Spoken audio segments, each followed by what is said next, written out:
নমস্কাৰ বন্ধু বান্ধৱীসকল, পুনৰ এটি নতুন ভিডিঅ'লৈ সকলোকে স্বাগতম জনাইছোঁ। আজি 18 মাৰ্চ সোমবাৰ ৰাতিপুৱাই লৈ আহিছোঁ আপোনালোকৰ বাবে গুৰুত্বপূৰ্ণ 10টা খবৰ। প্ৰথম খবৰটো হৈছে অসমৰ লাখ লাখ শিক্ষাৰ্থীলৈ সেৱাৰ গুৰুত্বপূৰ্ণ খবৰ। এপ্ৰিল মাহৰ পৰা আৰম্ভ হ'ব নৱম শ্ৰেণীৰ শিক্ষাৰ্থীসকলৰ পঞ্জীয়ন।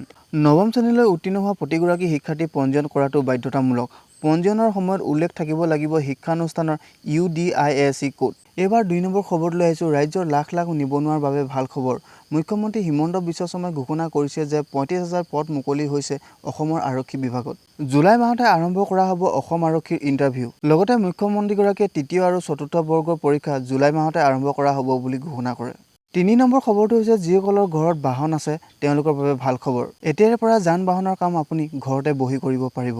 অসম ৰাজ্যিক পৰিবহণ বিভাগে মুকলি কৰিছে 4টাকৈ ফোন নম্বৰ। 4টা ফোন নম্বৰত আপুনি ফোন কৰি নিজৰ গাড়ীখনৰ নথিপত্ৰ ঘৰতে ঠিক কৰি ল'ব পাৰিব। কাৰণ পৰিবহণৰ গৰাকী যাব আপোনাৰ ঘৰলৈ। কেৱল 31 মাৰ্চলৈকেহে থাকিব এই সুবিধা। তাৰ আগতে যদি আপোনাৰ গাড়ীখনৰ কিবা নথিপত্ৰ খেলিমেলি আছে তেনেহ'লে এই নম্বৰত ফোন কৰি এতিয়াই ঠিক কৰি লওক। 4 নম্বৰ খবৰটোলৈ আহিছোঁ। 1 এপ্ৰিলৰ পৰা দেশত লাগতিয়াল ঔষধৰ মূল্য বৃদ্ধি হ'ব। পেইন কিলাৰ পৰা এণ্টিবায়টিক ঔষধলৈকে প্ৰায় 400 ঔষধৰ মূল্য বৃদ্ধি কৰিব বিজেপি চৰকাৰে। 5 নম্বৰ খবৰটো হৈছে ভাৰতৰ নাগৰিকক এক বৃহৎ উপহাৰ প্ৰদান কৰিলে প্ৰধানমন্ত্ৰী নৰেন্দ্ৰ মোদীয়ে। মঙলবাৰে গুজৰাটৰ পৰা 85,000 কোটি টকা উন্নয়নমূলক কামৰ উদ্বোধন কৰি আৰু আধাৰশিলা স্থাপন কৰি লগতে প্ৰধানমন্ত্ৰীয়ে 10খন বন্দে ভাৰত ৰেলো মুকলি কৰে।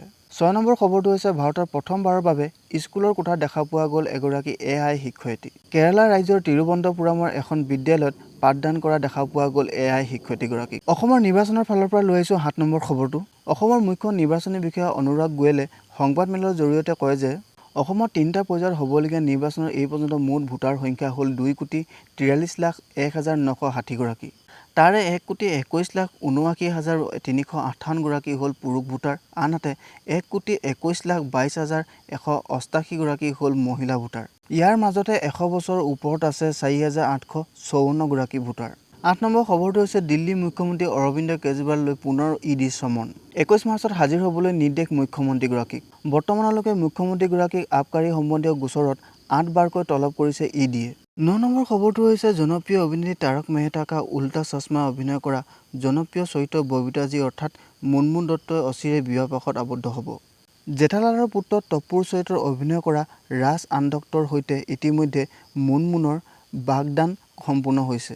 শেষৰ 10 নম্বৰ খবৰটো হৈছে জনপ্ৰিয় পাঞ্জাবী সংগীত শিল্পী সিদ্ধু মুছেৱালাৰ ঘৰত পুনৰ শিশুৰ কলকলনি। মাতৃ চৰণ কৌৰে জন্ম দিলে পুত্ৰ সন্তান।